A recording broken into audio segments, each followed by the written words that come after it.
जनवरी की एक शाम को एक खुशपोश नौजवान डेविस रोड से गुजरकर माल रोड पर पहुंचा और चेयरिंग क्रॉस का रुख करके खरामा खरामा पटरी पर चलने लगा। ये नौजवान अपनी तराश खराश से खासा फैशनेबल मालूम होता था। लंबी लंबी कलमें, चमकते हुए बाल, बारीक बारीक मूछें गोया सुरमे की सलाई से बनाई गई हों। बादामी रंग का गर्म ओवरकोट पहने हुए, जिसके काज में शरबती रंग के गुलाब का एक अधखिला फूल अटका हुआ। सर पर सब्ज फ्लैट हैट एक ख़ास अंदाज से टेढ़ी रखी हुई, सफ़ेद सिल्क का गुलूबंद गले के गिर्द लिपटा हुआ। एक हाथ कोट की जेब में, दूसरे में बैद की एक छड़ी, छोटी छड़ी पकड़े हुए, जिसे कभी कभी मज़े में आके घुमाने लगता था। ये हफ्ते की शाम थी, भरपूर जाड़े का ज़माना। सर्द और तुंद हवा किसी तेज़ धार की तरह जिस्म पर आके लगती थी, मगर इस नौजवान पर इसका कुछ असर मालूम नहीं होता था और लोग खुद को गर्म करने के लिए तेज़ कदम उठा रहे थे, मगर इसे इसकी ज़रूरत ना थी। जैसे इस कड़कड़ाते जाड़े में इसे टहलने में बड़ा मज़ा आ रहा हो। इसकी चाल ढाल से ऐसा बांकपन टपकता था कि तांगे वाले दूर ही से देखकर सरपट घोड़ा दौड़ाते हुए इसकी तरफ लपकते, मगर वो छड़ी के इशारे से नहीं कर देता। एक खाली टैक्सी भी उसे देखकर रुकी, मगर उसने नो थैंक यू कहकर उसे भी टाल दिया। जैसे जैसे वो माल के ज़्यादा बारोनक हिस्से की तरफ पहुंचता जाता था, उसकी चौंचाली बढ़ती जाती थी। वो मुंह से सीटी बजा के रक्स की एक अंग्रेज़ी धुन निकालने लगा। इसके साथ ही उसके पाँव भी थिरकते हुए उठने लगे। एक दफ़ा जब आसपास कोई नहीं था तो यकबारगी कुछ ऐसा जोश आया कि इसने दौड़कर झूठ मूठ बॉल देने की कोशिश की, गोया क्रिकेट का खेल हो रहा हो। रास्ते में वो सड़क आई जो लॉरेंस गार्डन की तरफ जाती थी, मगर इस वक्त शाम के धुंधलके और सख्त कोहरे में इस बाग पर कुछ ऐसी उदासी बरस रही थी कि उसने इधर का रुख ना किया और सीधा चेयरिंग क्रॉस की तरफ चलता रहा। मलका के बुत के करीब पहुंचकर उसकी हरकतों सकनात में किसी कदर मतानत आ गई। इसने अपना रुमाल निकाला, जिसे जेब में रखने की बजाय उसने कोट की बाएं आस्तीन में अड़स रखा था, और हल्के हल्के चेहरे पर फेरा ताकि कुछ गर्द जम गई हो तो उतर जाए। पास घास के एक टुकड़े पर कुछ अंग्रेज बच्चे बड़ी सी गेंद से खेल रहे थे। वो रुक गया और बड़ी दिलचस्पी से उनका खेल देखने लगा। बच्चे कुछ देर तक तो उसकी परवाह किए बगैर खेल में मसरूफ़ रहे, मगर जब वो बराबर तके ही चला गया तो वो रफ्ता रफ्ता शर्माने से लगे और फिर अचानक गेंद संभाल कर हंसते हुए एक दूसरे के पीछे भागते हुए घास के इस टुकड़े की ही से चले गए। नौजवान की नज़र सीमेंट की एक खाली बेंच पर पड़ी और वो उस पर आके बैठ गया। इस वक्त शाम के अंधेरे के साथ साथ सर्दी और भी बढ़ती जा रही थी। इसकी ये शिद्दत ना खुशगवार ना थी, बल्कि लज्जत परस्ती की तरगीब देती थी। शहर के ऐश पसंद तबके का तो कहना ही क्या, वो तो इस सर्दी में ज़्यादा ही खुल खेलता है। तन्हाई में बसर करने वाले भी इस सर्दी से वरगलाए जाते हैं और वो अपने अपने कोनों खुरदरों से निकलकर महफिलों और मजमों में जाने की सोचने लगते हैं ताकि जिस्मों का कुर्ब हासिल हो। हसूल लज्जत की यही जुस्तजू लोगों को माल पर खींच लाई थी और वो हस्बे तौफीक रेस्तुरानों, कॉफ़ी हाउसों, रक्स गाहों, सिनेमाओं और तफरीह के दूसरे मुकामों पर महजूज हो रहे थे। माल रोड पर मोटरों, तांगों और बाइसिकलों का तांता बंधा हुआ तो था ही, पटरी पर चलने वालों की भी कसरत थी। इलावा अजीज सड़क की दो रोया दुकानों में खरीदो फरोख्त का बाजार भी गर्म था। जिन कम नसीबों को न तफरीह तबाह की इस्तात थी न खरीदो फरोख्त की, वो दूर ही से खड़े खड़े इन तफरीह गाहों और दुकानों की रंगारंग रोशनियों से जी बहला रहे थे। नौजवान सीमेंट की बेंच पर बैठा अपने सामने से गुजरते हुए जनो मर्द को गौर से देख रहा था। इसकी नज़र इनके चेहरों से कहीं ज़्यादा उनके लिबास पर पड़ती थी। इनमें हर वज़ा और हर कुमाश के लोग थे। बड़े बड़े ताजर, सरकारी अफसर, लीडर, फनकार, कॉलेजों के तलबा और तालिबात, नर्सें, अखबारों के नुमाइंदे, दफ्तरों के बाबू। ज़्यादातर लोग ओवरकोट पहने हुए थे, हर किस्म के ओवरकोट। क्रॉकरी के बेशकीमत ओवरकोटों से लेकर खाली पट्टी के पुराने फौजी ओवरकोटों तक जिसे नीलाम में खरीदा गया था। नौजवान का अपना ओवरकोट था तो खासा पुराना, मगर इसका कपड़ा खूब बढ़िया था। फिर वो सिला हुआ भी किसी माहिर दर्जी का था। इसको देखने से मालूम होता था कि इसकी बहुत देखभाल की जाती है। कॉलर खूब जमा हुआ था, बाहों की करीज बड़ी नुमायां, सलवट कहीं नाम को नहीं, बटन सींग के बड़े बड़े चमकते हुए। नौजवान इसमें बहुत मगन मालूम होता था। एक लड़का पान बीड़ी सिगरेट का संदूकचा गले में डाले सामने से गुजरा। नौजवान ने आवाज दी, पान वाला जनाब, 10 का चेंज है तो नहीं, ला दूंगा, क्या लेंगे आप? नोट लेके भाग गया तो? अजी वाह, कोई चोर चक्का हूं जो भाग जाऊंगा? एतबार ना हो तो मेरे साथ चलिए, लेंगे क्या आप? नहीं, हम खुद चेंज लाएगा। लो ये कन्नी निकल आई, एक सिगरेट दे दो और चले जाओ।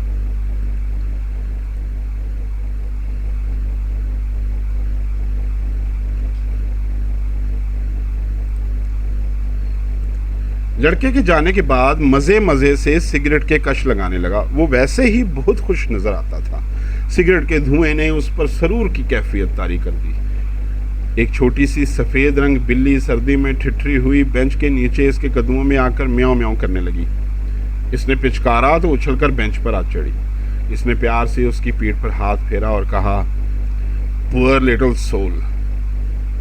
इसके बाद वो बेंच से उठ खड़ा हुआ और सड़क को पार करके इस तरफ चला जिधर सिनेमा की रंग बिरंगी रोशनियां झिलमिला रही थी। तमाशा शुरू हो चुका था। बरामदे में भीड़ ना थी, सिर्फ चंद लोग थे जो आने वाली फिल्मों की तस्वीरों का जायजा ले रहे थे। ये तस्वीरें छोटे बड़े कई बोर्डों पर चस्पा थी। इनमें कहानी के चीदा चीदा मनाजिर दिखाए गए थे। 3 नौजवान एंग्लो इंडियन लड़कियां इन तस्वीरों को ज़ौक़ शौक़ से देख रही थी, एक ख़ास शाने इस्तग़ना के साथ, मगर सिनफ़े नाजुक का पूरा एहतराम मलहूज़ रखते हुए। वो भी इनके साथ साथ मगर मुनासिब फासले से इन तस्वीरों को देखता रहा। लड़कियां आपस में हंसी मजाक की बातें भी करती जाती थीं और फिल्म पर रायज़नी भी। इतने में एक लड़की ने, जो अपनी साथ वालियों से ज़्यादा हसीन भी थी और शौक़ भी, दूसरी लड़की के कान में कुछ कहा, जिसे सुनकर उसने एक कहकहा लगाया और फिर वो तीनों हंसती हुई बाहर निकल गईं। नौजवान ने इसका कुछ असर कबूल न किया और थोड़ी देर के बाद वो खुद भी सिनेमा की इमारत से बाहर निकल आया। अब 7 बज चुके थे। वो माल की पटड़ी पर फिर पहले की तरह मटर गश्त करता हुआ चला जा रहा था। एक रेस्तोरां में ऑर्केस्ट्रा बज रहा था। अंदर से कहीं ज़्यादा बाहर लोगों का हजूम था। इनमें ज़्यादातर मोटरों के ड्राइवर, कोचवान, फल बेचने वाले, जो अपना माल बेच के खाली टोकरे लिए खड़े थे। कुछ राहगीर जो चलते चलते ठहर गए थे, कुछ मजदूरी पेशा लोग थे और कुछ गदागर। ये अंदर वालों से कहीं ज़्यादा गाने के रसियाँ मालूम होते थे, क्योंकि वो गुल गुपाड़ा नहीं मचा रहे थे बल्कि खामोशी से नगमा सुन रहे थे। हालांकि धुन और साज अजनबी थे। नौजवान पल भर के लिए रुका और फिर आगे बढ़ गया। थोड़ी दूर चल के उसे अंग्रेजी मौसीकी की एक बड़ी सी दुकान नजर आई और बिला तकल्लुफ अंदर चला गया। हर तरफ शीशे की अलमारियों में तरह तरह के अंग्रेजी साज रखे हुए थे। एक लंबी मेज पर मगरबी मौसीकी की 2 वर्की किताबें चुनी थीं। ये नए चलंतर गाने थे, सरेवर्क खूबसूरत, रंगदार, मगर धुनें घटिया। एक छिछलती हुई नजर इन पर डाली, फिर वहां से हट गया और साजों की तरफ मुतवज्जा हुआ। एक हंसपानवी गिटार पर जो एक खूंटी से टंगी हुई थी, नाकिदाना नजर डाली और इसके साथ कीमत का जो टिकट लटक रहा था उसे पढ़ा। इससे जरा हटकर एक बड़ा जर्मन पियानो रखा हुआ था। इसका कवर उठा के उंगलियों से बाज पर्दों को टटोला और फिर कवर बंद कर दिया। पियानो की आवाज सुनकर दुकान का एक कारिंदा इसकी तरफ बढ़ा। गुड इवनिंग सर, कोई खिदमत? نہیں شکریہ. ہاں اس مہینے کی گراموفون ریکارڈنگ کی فہرست دے دیجئے. فہرست لے کے اوور کوٹ کی جیب میں ڈالی, دکان سے باہر نکل آیا اور پھر چلنا شروع کر دیا. راستے میں ایک چھوٹا سا بک سٹال پڑا. نوجوان یہاں بھی رکا. کئی تازہ رسالوں کے ورق الٹے. رسالہ جہاں سے اٹھاتا بڑی احتیاط سے وہیں رکھ دیتا اور آگے بڑھا تو قالینوں کی ایک دکان نے اس کی توجہ کو جذب کیا. مالک دکان نے جو ایک لمبا سا چوغا پہنے اور سر پر کلہا رکھے تھا, گرم جوشی سے اس کی آؤ بھگت کی. ذرا یہ ایرانی قالین دیکھنا چاہتا ہوں. اتاریے نہیں, یہیں دیکھ لوں گا. کیا قیمت ہے اس کی؟ 1432 روپے ہے. نوجوان نے اپنی بھووں کو سکیڑا جس کا مطلب تھا اوہ اتنی. دکاندار نے کہا آپ پسند کر لیجئے, ہم جتنی بھی رعایت کر سکتے ہیں کریں گے. شکریہ, لیکن اس وقت تو میں صرف ایک نظر دیکھنے آیا ہوں. شوق سے دیکھیے, آپ ہی کی دکان ہے. وہ 3 منٹ کے بعد اس دکان سے بھی نکل گیا. اس کے اوور کوٹ کے کاج میں شربتی رنگ کے گلاب کا جو ادھ کھلا پھول اٹکا ہوا تھا وہ اس وقت کاج سے کچھ زیادہ باہر نکل آیا تھا. جب وہ اس کو ٹھیک کر رہا تھا تو اس کے ہونٹوں پر ایک خفیف اور پراسرار مسکراہٹ نمودار ہوئی اور اس نے پھر اپنی مٹر گشت شروع کر دی. اب وہ ہائی کورٹ کی عمارتوں کے سامنے سے گزر رہا تھا. اتنا کچھ چل لینے کے بعد اس کی فطری چونچالی میں کچھ فرق نہیں آیا. نہ تکان محسوس ہوئی تھی نہ اکتاہٹ. یہاں پٹری پر چلنے والوں کی ٹولیاں کچھ چھٹ سی گئی تھیں اور ان میں کافی فصل رہنے لگا تھا. اس نے اپنی بیعت کی چھڑی کو ایک انگلی پر گھمانے کی کوشش کی مگر کامیابی نہ ہوئی اور چھڑی زمین پر گر پڑی. اوہ سوری کہہ کر زمین پر جھکا اور چھڑی کو اٹھا لیا. اس اثنا میں ایک نوجوان جوڑا جو اس کے پیچھے پیچھے چلا آ رہا تھا اس کے پاس سے گزر کر آگے نکل آیا. لڑکا دراز قامت تھا اور سیاہ کوڈرائے کی پتلون اور زپ والی چمڑے کی جیکٹ پہنے تھا. وہ لڑکی سفید ساٹن کی گھیردار شلوار اور سبز رنگ کا کوٹ. وہ بھاری بھرکم سی تھی. اس کے بالوں میں ایک لمبا سا سیاہ چٹلا گندھا ہوا تھا جو اس کے کمر سے بھی نیچا تھا. لڑکی کے چلنے سے اس چٹلے کا پھندنا اچھلتا کودتا پے در پے اس کے فربا جسم سے ٹکراتا تھا. نوجوان کے لیے جو اب ان کے پیچھے پیچھے آ رہا تھا یہ نظارہ خاصا جاذب نظر تھا. وہ جوڑا کچھ دیر تک تو خاموش چلتا رہا. اس کے بعد لڑکے نے کچھ کہا جس کے جواب میں لڑکی اچانک چمک کر بولی ہرگز نہیں ہرگز نہیں ہرگز نہیں. سنو میرا کہا مانو. لڑکے نے نصیحت کے انداز میں کہا ڈاکٹر میرا دوست ہے, کسی کو کانو کان خبر نہ ہوگی. نہیں نہیں نہیں, میں کہتا ہوں تمہیں ذرا تکلیف نہ ہوگی. لڑکی نے کچھ جواب نہ دیا. تمہارے باپ کو کتنا رنج ہوگا, ذرا اس کی عزت کا بھی خیال کرو. چپ رہو ورنہ میں پاگل ہو جاؤں گی. نوجوان نے شام سے اب تک اپنی مٹر گشت کے دوران میں جتنی آسانی انسانی شکلیں دیکھی تھیں ان میں سے کسی نے بھی اس کی توجہ کو اپنی طرف منعطف نہیں کیا تھا. فی الحقیقت ان میں کوئی جاذبیت تھی ہی نہیں, یا پھر وہ اپنے حال میں ایسا مست تھا کہ کسی دوسرے سے اسے سروکار ہی نہ تھا. مگر اس دلچسپ جوڑے نے جس میں کسی افسانے کے کرداروں کی سی ادا تھی جیسے یکبارگی اس کے دل کو موہ لیا تھا اور اسے حد درجہ مشتاق بنا دیا کہ وہ ان کی اور بھی باتیں سنے اور ہو سکے تو قریب سے ان کی شکلیں بھی دیکھ لے. اس وقت وہ تینوں بڑے ڈاک خانے کے چوراہے کے پاس پہنچ گئے تھے. لڑکا اور لڑکی پل بھر کو رکے اور پھر سڑک پار کر کے میکلڈ روڈ پر چل پڑے. نوجوان مال روڈ پر ہی ٹھہرا رہا. شاید وہ سمجھتا تھا کہ فی الفور ان کے پیچھے گیا تو ممکن ہے انہیں شبہ ہو جائے کہ ان کا تعاقب کیا جا رہا ہے, اس لیے اسے کچھ لمحے رک جانا چاہیے. جب وہ لوگ کوئی 100 گز آگے نکل گئے تو اس نے لپک کر ان کا پیچھا کرنا چاہا, مگر ابھی اس نے آدھی ہی سڑک پار کی ہوگی کہ اینٹوں سے بھری ہوئی ایک لاری پیچھے سے بگولے کی طرح آئی اور اسے رونتی ہوئی میکلوڈ روڈ کی طرف نکل گئی.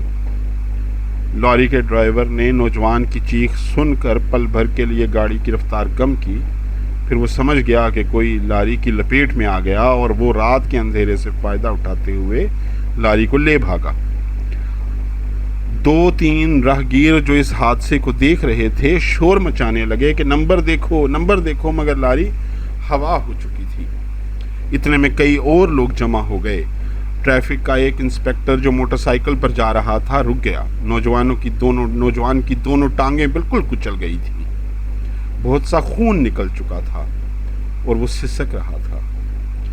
फौरन एक कार को रोका गया और इसे जैसे तैसे इसमें डालकर बड़े अस्पताल रवाना कर दिया गया। जिस वक्त वह अस्पताल पहुंचा तो इसमें अभी रमक भर जान बाकी थी। इस अस्पताल के शोबे हादसात में असिस्टेंट जनरल मिस्टर खान और 2 नौ उम्र नर्सें मिस शहनाज और मिस गिल ड्यूटी पर थीं। जिस वक्त इसे स्ट्रेचर पर डाल के ऑपरेशन रूम में ले जाया जा रहा था तो इन नर्सों की नज़र इस पर पड़ी।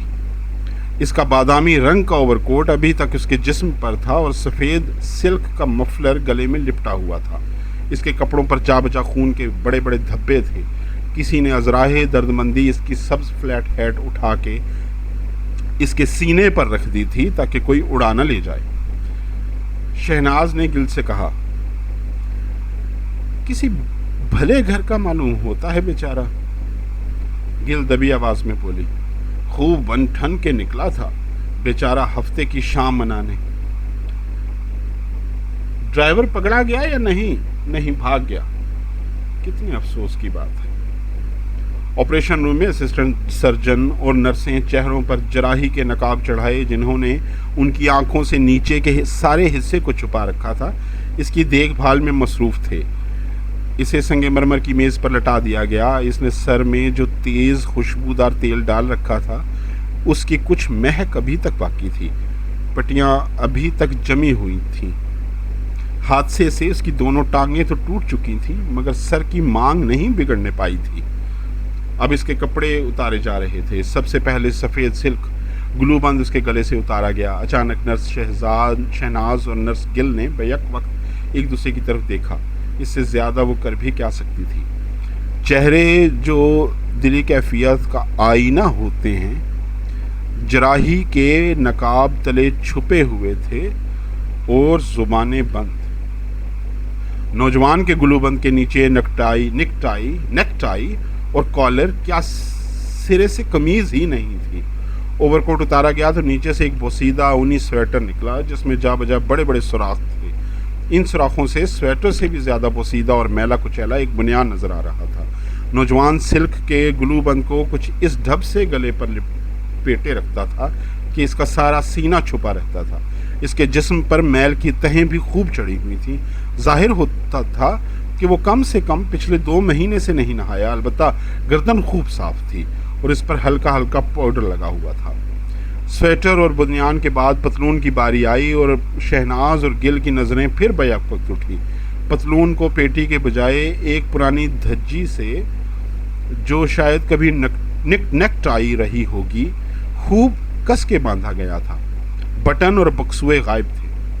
दोनों घुटनों पर से कपड़ा मसक गया था और कई जगह खूंचें लगी थीं, मगर चूंकि ये हिस्से ओवरकोट के नीचे रहते थे इसलिए लोगों की इन पर नज़र नहीं पड़ती थी। अब बूट और जुराबों की बारी आई और एक मरतबा फिर मिस शहनाज और मिस गिल की आंखें चार हुईं। बूट पर पुराने होने के बावजूद खूब चमक रहे थे मगर एक पाँव की जुराब दूसरे पाँव की जुराब से बिल्कुल मुख्तलिफ थी। फिर दोनों जुराबें फटी हुई भी थीं। इस कदर के इनमें से नौजवान की मैली मैली एड़ियाँ नज़र आ रही थी। बिलाशुबा इस वक्त तक वो दम तोड़ चुका था। इसका जिस्म संगमरमर की मेज़ पर बेजान पड़ा था। इसका चेहरा जो पहले छत की सम था कपड़े उतारने में दीवार की तरफ मुड़ गया। मालूम होता था कि जिस्म और इसके साथ रूह की बरहंगी ने इसे खजल कर दिया है और वो अपने हम जिन्सों से आंखें चुरा रहा है। इसके ओवरकोट की मुख्तलिफ जेबों से जो चीज़ें बरामद हुई वो ये थी: एक छोटी सी स्याह कंघी, एक रुमाल, 6.5 आने, एक बुझा हुआ आधा सिगरेट, एक छोटी सी डायरी जिसमें नाम और पते लिखे थे, नए ग्रामोफोन रिकॉर्डों की एक माहाना फहरिस्त और कुछ इश्तिहार। جو مٹر گشت کے دوران اشتہار بانٹنے والوں نے اس کے ہاتھ میں تھما دیے تھے اور اس نے انہیں اوور کوٹ کی جیب میں ڈال دیا تھا۔ افسوس کہ اس کی بیعت کی چھڑی جو حادثے کے دوران میں کہیں کھو گئی تھی اس فہرست میں شامل نہ تھی۔